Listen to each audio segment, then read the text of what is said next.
because this is the intro, you know. Why are we having this conversation? So, you see, when we say it again, it's not so excited than when we said it the first time. I think it's maybe here. Me too.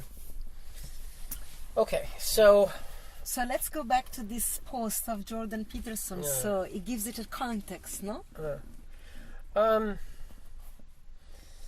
Well, I guess the context is, like, for me, and then we'll lead up to him, because I'll even go before that, is seeing a lot of this, what is posing for feminism today, and then this toxic masculinity started being thrown out there, and that's really, and I really haven't had a place to say anything about it. I'm not interested in talking about it. I'm not jumping in the fray. I'm noticing the people that are jumping in the fray, and and Jordan Peterson's about the only one that is holding his ground. And I saw some people responding to Jordan Peterson as, like, somebody was saying that one of the comments that they said is that if you think Jordan Peterson has anything to offer, then don't bother talking to me. And I was like, really? I mean, that guy's really, and I know he's plugged in a lot of people, and they try and put so many words in his mouth. So that's kind of I guess the point of all of that is that I just really wasn't jumping in the middle of the fray, not really wanting to, in spite of how much it had actually that I think something needed to be said, especially about toxic masculinity. So that brings me to you. So what is, going that far back, before Jordan Peterson or recently, what has been your experience of feminism and then leading up to toxic masculinity? Like, when did it first land at your feet, and how did you feel about it from the beginning? So for me also, for me it's when we work with Tantrism, that is always said is a feminist philosophy, and it's not feminist, but it's pro-feminine. And I started to notice that a lot of the quality of feminism, as we know it, as an activism, were completely masculine from our understanding. Oh, yeah. Like, so can I ask about that? Yeah. So starting with that, then, remember your place? Yeah. Yeah. Is like what? Give me an example of what is in your world. What is masculine traits that are being used as part of feminism? Competitivity.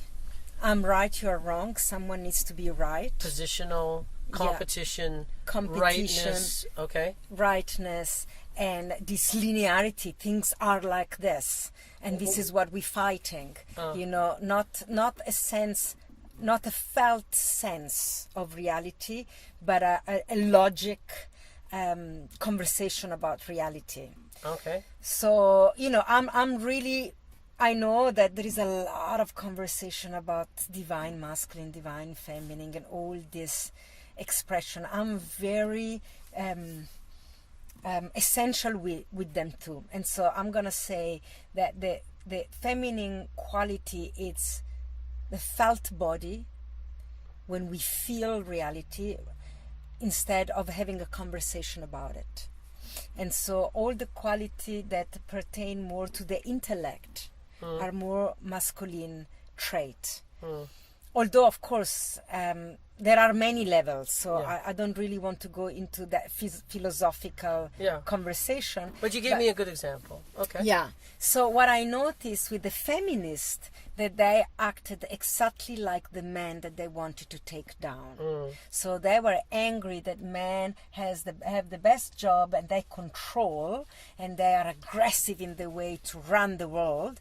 And the feminists appear to me aggressive in the same way of they accusing the man to be. They were in competition now to become equal to the man, to become better than the man, to claim.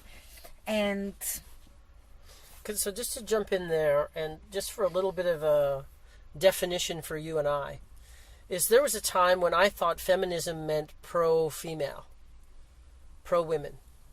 And now it feels like to me that feminism means anti-masculine. Is that, I feel that. So is that... Yeah, I completely agree with you. And the meaning changed. So the word was the same. It's just what it meant changed. Yeah. So for me, feminism is still pro-female, but at the same time, I'm also pro-masculine, is that it's going to work for everybody. Yeah. So for our, it can work for everybody. There's a really interesting meme that I saw the other day, which was a man and a woman. It looked like it was taken in like the 70s or something, and on a track, like track and field track. And the woman was, one of her feet was, she was kind of balanced sideways, and she had her hands in prayer at her heart, and she was being, her top leg, since she was sideways, was being held by a man, and the bottom leg was braced against his feet. So she was kind of in the shape of a V, with the prayer hands, and he was leaning backwards, on an angle that he couldn't stand on that angle. He could only counterbalance himself with the female. And his was strength and hers was more grace, is really what it looked like. Very simple posture. And then it was that the heading was that we're not meant to be equal, we're meant to balance each other. So I really, that's the place that I'm coming from, is that we're meant to be with each other. We're meant to have the answers for one another. We're meant to actually live together in a way that it works together. And I agree that there's been, there's been a lot of horrible things that have, been in society as a whole, and through society that hasn't been really kind to women at all. So I agree with that. There's all kinds of men that are absolute knuckleheads. There's lots of things in our society, like as a whole, that isn't kind to women. And there's all the things that women would say that are toxic. I would agree that those behaviors are not behaviors that I support. So, but just painting all men with the brush of, that there's something wrong and the word they use is toxic. Yeah. And also this, which goes hand in hand with this patriarchy conversation, So patriarchy is this system created by men to crush women. And in truth, it's a story that serves, for me, a lot of victimization by women, for women. Yes. Because society cannot be without women, and we know this. And so, there is this simple way that when there is an emergency, if an airplane does a crash landing, or if there is a boat that is about to sink, priority is given to women and children still. Yeah. So, there are many ways where men goes to war while women stay at home. So when we look at this as well, how can you say that this society, it's all against the women? There are in many traits protects women. Yeah. Then maybe the feminists would say, yes, but aren't in the role we want to be. It forces us to be mothers. But also being mother is a tremendous honor. And a tremendous gift, the possibility. Of course, we're generalizing. It doesn't mean that every woman is designed to be a mother, but to be a mother is still an honor, So I think in this fight for feminism, what I see, that we have a lot of women that end up competing with men and creating a lot of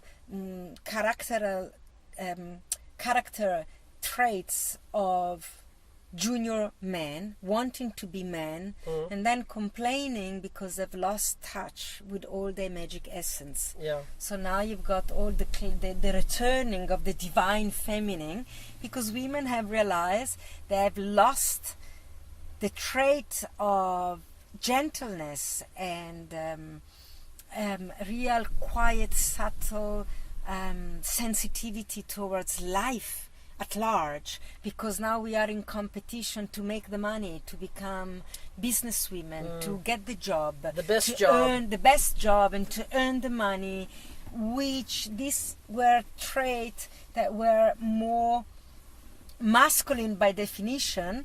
And now that the women are there also, I think a lot of women realize this is not the answer to happiness, actually. And they are disconnected to their own body and disconnected with their own pleasure. So like in my practice, I see a lot of women that can't have orgasm because they feel they need to orgasm like a man. Okay. You know, they need to be on top of things. They need to be on top of their sexuality. Means controlling it, running it, have a definition for it. This is how we run business, you know.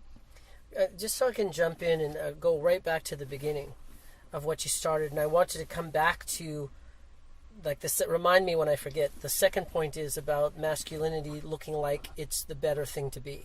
So I want to talk about that in a minute. But the first thing is this whole thing of, I think the word you used was patriarchy. Yeah. And hierarchy, and that, you know, that people are seeing that was designed to crush women. And in many ways, it's not really a good system for women. But it's also, I'd like to point out that the hierarchies are crushing men. Yes. Is that these alpha male, you know, and we can take a look at alpha male later, like a little bit deeper. But alpha male is not a system that's working for me. Is, you know, somebody that thinks of themselves, somebody that thinks that they're right, somebody that is using fear and domination to be able to run things, has its place in survival, has its place maybe in tribal. But the more conscious that we become, the more that it can actually be a circle. And it doesn't have to be a hierarchy of a pyramid that there's one person at the top. We can maybe be a little bit smarter and actually having the right person for the job. Yes. Is that so? Yes. That's the first one. Which I want to support. That's where I wanted to go, and I got sidetracked, as I do sometimes. Yeah, we'll come back. In my feminine ways. Well, good. But patriarchy crushed men too. Yes. It's not the system that crushed the human expression, the artistic human expression, and control. Yes. You know, so everybody suffer in that system. It's not just women. So it's not a victimization of women. I think it's sociopaths and narcissists and people that think of themselves and think that they're right and good and don't have a second thought about undermining other people to stay in control. Exactly. And that, you know, and that we saw that as the be all and end all. And in old energy, yes, that is what there was to do. But now we're spawning a new energy. So this hierarchy thing's got to go to alpha male and alpha female need to be looked at, scrutinized completely as part of what sets that up. And supporting the alpha males.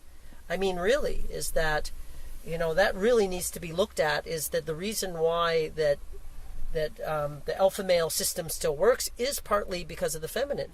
Yeah. You know, so females keep choosing alpha males, and they're getting more and more away from their humanness and more into power and control. Yeah. And that if women are supporting that and choosing those as the men that they want to be with, isn't helping. If they start looking for men that are, if the alpha men start becoming the ones that are desirable and become alpha men, are the ones that have a balance. And the ones that have a heart, and the ones that have a brain, and the ones that actually can stand up for themselves, but are thinking a community. They might not be the ones that are undermining for power in the greatest way, and being able to identify that would actually help tremendously, because I think that would change the world. I really do just think that alone could change the world. The other thing that I said, the second point was, when I said I would forget. Masculinity being the best job, is that you were kind of pointing it to yourself as all the behaviors that are being rewarded were the masculine behaviors. Yes. The thing to be was a woman in control, and the woman, you know, On having top her of own it. money, Yes. a woman having not needing a man, a woman not, you know, Exactly. and it's kind of because what seemed to be the best, what was being rewarded was masculine behavior, which it was, then women started, well, if that's how you're going to get rewarded and take care of yourself, then I'm going to be that.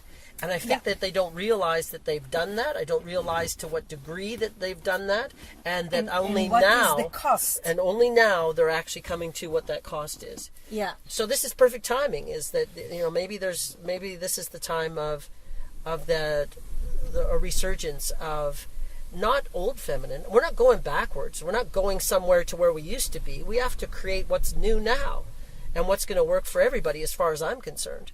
Because alpha male hierarchies and toxic masculinity, not to mention, because we don't, toxic femininity, and I don't think it's worthy of talking about. Yeah. Maybe we should go there about the toxic part. Yeah, I was thinking about, I think what is called toxic masculinity is the abuse of power and is the abuse of human resources for the happiness of few. But this, I think, it's a humanitarian problem. It's not a feminist problem. You know, it's not a problem of women only. And where women also are accomplices, that they let it happen.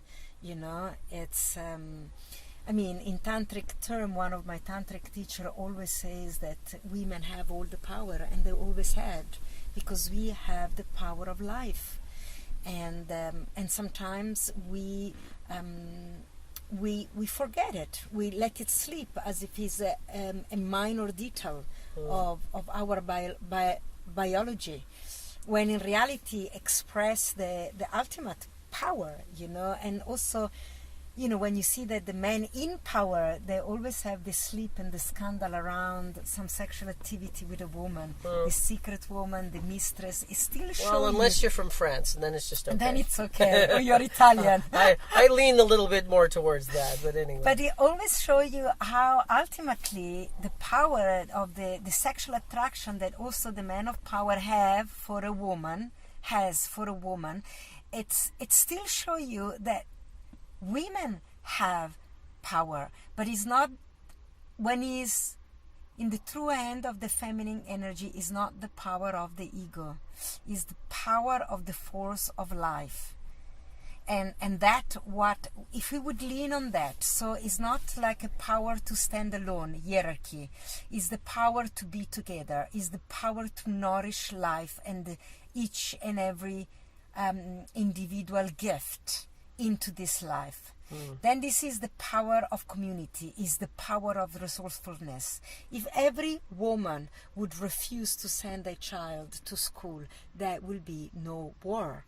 It's so simple. If every woman would refuse to have their children being fed Prozac, there would be the crash of the educational system, because the mother would say, stop drugging my kids. Then let's look, where is the real problem?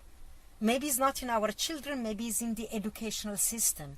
So then some true change can take place, can really start taking place. But the problem that a lot of women would feed their children drugs and would put their children in competition with each other and would ostracize the children that create problem in the classroom. And this is not a feminine attitude.